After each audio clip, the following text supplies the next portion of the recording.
Mes frères et sœurs, nous saluons à l'heure. Nous disons bon Dieu merci parce que nous avons une opportunité pour que nous sommes capables là. Et nous, porter pour vous, une vidéo côté que nous, même gens que nous tous connaissons, en pile passage dans la Bible et gagner en pile monde qui dit c'est des contradictions et apparentes, mais il y a monde qui dit que c'est de vraies contradictions qui gagnent dans la Bible. Mais nous avons un serviteur qui c'est pasteur Marcelo Tunazi. Monsieur ça qui c'est un pasteur africain. Monsieur porté un élément de réponse avec un pile question qu'a posé sous question ça, sous deux passages dans la Bible. Alors, m'a quitté avec vidéo, ou même, ou va dire dans les commentaires, est-ce que et serviteur li bien interprété deux passages yo, côté que li montre que pas de contradiction là-dedans yo, ou bien est-ce que li mal interprété? Quittez réponse dans les commentaires pendant que n'a quitté avec vidéo ça à la gloire de Dieu. Bon Dieu bénisse nous tous. Prenons une première contradiction apparente. Dites apparente. Hein? Amen. Apparente. C'est-à-dire que tu regardes au premier regard, tu dis « Ah, mais il y a la contradiction ». Mais quand tu regardes bien, il n'y a pas de contradiction. C'est pourquoi on dit « apparente ». Et cela est souvent présenté par les contradicteurs pour sortir les gens de la foi, de la Bible, pour les amener dans d'autres livres qui sont des faux livres et des copies pâles de la Bible.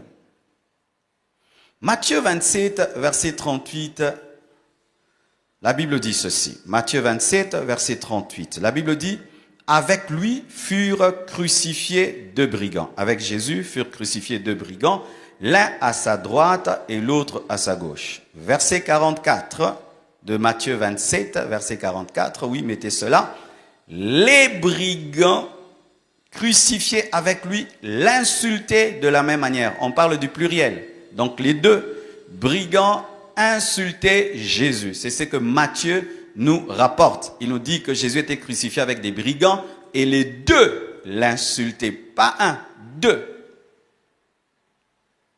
Marc 5, versets 27 à 32. La Bible dit ceci. Ça maintenant c'est Marc qui parle, l'autre évangéliste. Ils crucifièrent avec lui deux brigands, l'un à sa droite et l'autre à sa gauche. Ainsi fut accompli ce que dit l'Écriture, il a été mis au nombre des malfaiteurs, les passants l'injuriaient, et secouaient la tête en disant « Hé, toi qui détruis le temple, qui le rebâtis en 3 jours, sauve-toi toi-même en descendant de la croix. » Les principaux sacrificateurs aussi, avec les scribes, se moquaient entre eux et disaient « Il a sauvé les autres, il ne peut pas se sauver lui-même. Que le Christ, le roi d'Israël, descende maintenant de la croix, afin que nous voyions et que nous croyions. » Écoutez encore, ceux qui étaient pluriels, crucifiés avec lui, l'insultaient aussi. C'est-à-dire que Marc et Matthieu sont d'accord. Ils disent la même chose. Mais quand on va écouter Luc, le médecin, et quand on dit c'était vraiment un médecin, c'était pas un docteur d'abord de la parole, Luc vraiment c'était un médecin, c'est pourquoi il a beaucoup parlé des miracles et des prodiges, parce qu'un scientifique qui voit des guérisons, il est très étonné, c'est pourquoi l'évangile de Luc parle plus des miracles et des prodiges que tous les autres évangiles. C'est un scientifique qui est impressionné par le surnaturel. Amen. Luc 23, 39 à 44. La Bible dit ceci. L'un des malfaiteurs crucifiés, l'un. Ah, maintenant Luc. Qui a raison? Marc dit les deux, Matthieu dit les deux. Luc dit, l'un des malfaiteurs crucifiés l'injuriait disant, n'es-tu pas le Christ? Sauve-toi, toi-même, et sauve-nous. Mais l'autre le reprenait et disait, ne crains-tu pas Dieu, toi qui subis la même condamnation? Pour nous, c'est juste, car nous recevons ce qu'on méritait nos crimes. Mais celui-là, celui-ci, n'a rien fait de mal. Et il dit à Jésus, souviens-toi de moi quand tu viendras dans ton règne. Jésus lui répondit, je te le dis en vérité, aujourd'hui tu seras avec moi dans le paradis. Il était déjà environ la 6e heure. La 6e heure, donc il faut ajouter combien? 6. Donc il était 12 heures. Et il eut des ténèbres sur toute la terre jusqu'à la 9e heure. 9 plus 6, ça fait 15 heures. Donc de 12 heures à 15 heures. Quand on donne une heure, dans la Bible, ajoute 6 pour avoir l'heure selon nous. Alors qu'est-ce que ça veut dire? Matthieu dit 2 brigands l'insultaient. Marc, 2 brigands l'insultaient. Luc, un seul brigand l'insultait. C'est là maintenant qu'ils disent, vous voyez, la Bible. Votre Dieu se contredit, vos évangélistes se contredisent. N'est-ce pas que tous étaient là? Tous étaient là. Maintenant, tous sont là. Ils sont en train d'assister à la crucifixion d'un homme avec 2 seulement brigands. L'un dit que non, 2 l'insultent. L'autre, un seul. Votre Bible se contredit. C'est archi faux, mes frères et sœurs. Tu sais, lorsque tu t'approches de la Bible pour trouver des erreurs avec des mauvaises pensées, tu vas trouver des choses. La Bible est comme une forêt. Si tu veux te perdre, tu te perdras. Et si tu veux manger des fruits, tu mangeras des fruits. Si tu lis la Bible avec l'intention d'utiliser ton intelligence pour contredire Dieu et devenir incrédule, tu deviendras davantage incrédule. La Bible, même si tu veux tuer quelqu'un, tu vas trouver des versets qui vont te dire de tuer. Si tu veux haïr les hommes, tu vas trouver des versets qui vont te le dire. Alors déjà, ces personnes, lorsqu'elles lisent la Bible, le but, ce n'est pas d'être sauvé. Le but, ce n'est pas de croire. Le but, c'est de déstabiliser la parole pour être libre de la vérité. Mais voici maintenant ce que ces personnes ne disent pas. C'est que sur la croix, ils ont pris du temps. Amen, hein?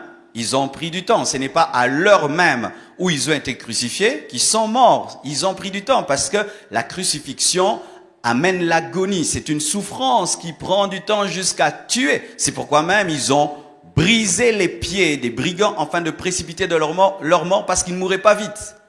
Alors, quelle est l'interprétation de ces 3 évangiles? C'est que Matthieu a raison, Marc a raison et Luc aussi a raison. Comment ces 3 peuvent avoir raison en disant 2 choses divergentes?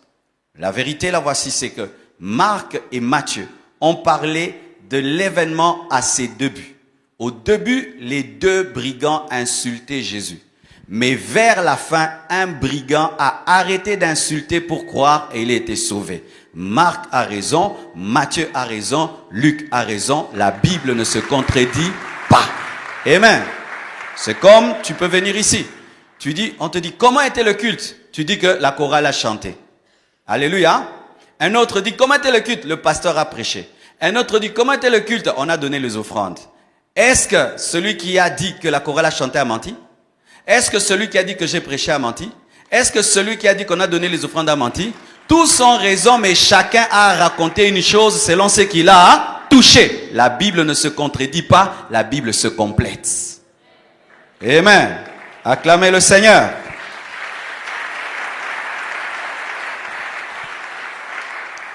Deuxième chose, qu'on dit que la Bible n'est pas un livre scientifique, c'est un livre vraiment des abrutis sans intelligence. Je vous assure, il y a des gens qui disent ça. Vraiment, votre Bible, c'est un livre des abrutis sans intelligence. Et parmi les choses qu'ils présentent, c'est quoi? Ils disent que, comment vous dites que c'est Moïse qui a écrit le Deutéronome? Mais dans Deutéronome, on parle de la mort de Moïse et Moïse écrit sur sa mort et il parle aussi de son deuil. Comment quelqu'un peut écrire sur sa mort et sur son deuil? Lisons.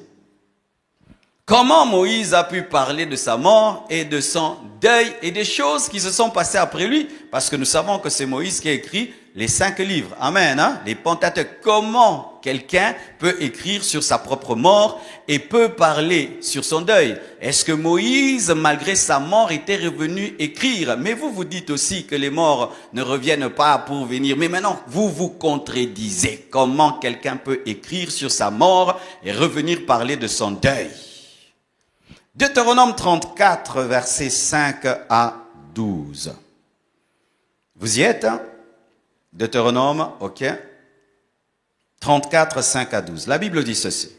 Moïse, serviteur de l'Éternel, mourut là. Mais c'est Moïse qui écrit Deutéronome. Il écrit maintenant Moïse.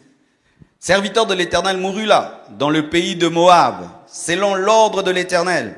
Et l'Éternel l'enterra dans la vallée, au pays de Moab, vis-à-vis de Beth-Péor. Personne n'a connu son sépulcre jusqu'à ce jour. Moïse était âgé de 120 ans lorsqu'il mourut. Sa vue n'était point affaiblie et sa vigueur n'était point passée. Les enfants d'Israël pleurèrent Moïse pendant 30 jours. Non, Moïse part de lui-même. Dans la plaine de Moab, et ces jours de pleurs et de deuil sur Moïse arrivèrent à leur terme. Josué, fils de Nun, était rempli de l'esprit de sagesse, car Moïse avait posé ses mains sur lui. Les enfants d'Israël lui obéirent et se conformèrent aux ordres que l'Éternel avait donnés à Moïse. Il n'a plus paru en Israël de prophète semblable à Moïse, que l'Éternel connaissait face à face. Nul ne peut lui être comparé pour tous les signes et les miracles que Dieu l'envoya faire au pays d'Égypte, contre Pharaon, contre ses serviteurs et contre tout son pays, et pour tous les prodiges de terreur que Moïse accomplit à main forte sous les yeux de tout Israël. Qu'est-ce que ceci veut dire? Comment un homme peut écrire sur sa propre mort, sur son enterrement? Comment il peut écrire même sur ce qui arrive après lui, celui qui le remplace? Vous savez quoi? Ce n'est pas lui qui a écrit. La fin du livre de Deutéronome n'a pas été écrite par Moïse. C'est Josué qui a écrit la dernière partie. Je donne un exemple. Nous connaissons une sœur musicienne qui est décédée. Elle est décédée pendant qu'elle était en plein studio. Elle avait déjà tout préparé pendant qu'elle était en plein studio. Et pouf, elle est partie. Quelque temps après, la chanson est sortie. La musique est sortie. Mais est-ce qu'elle est sortie de la mort pour sortir la chanson? Non. C'est sa fille qui a continué. Mais elle a continué en son nom. Amen. Parce que directement vous remarquez que la manière dont on écrit, c'est quelqu'un d'autre maintenant qui parle de Moïse. Amen. Donc si on te présente ce verset pour dire mais comment Moïse a écrit sur lui-même, ce n'est pas Moïse qui a écrit, c'est son remplaçant qui a écrit. Amen. Acclamons le Seigneur.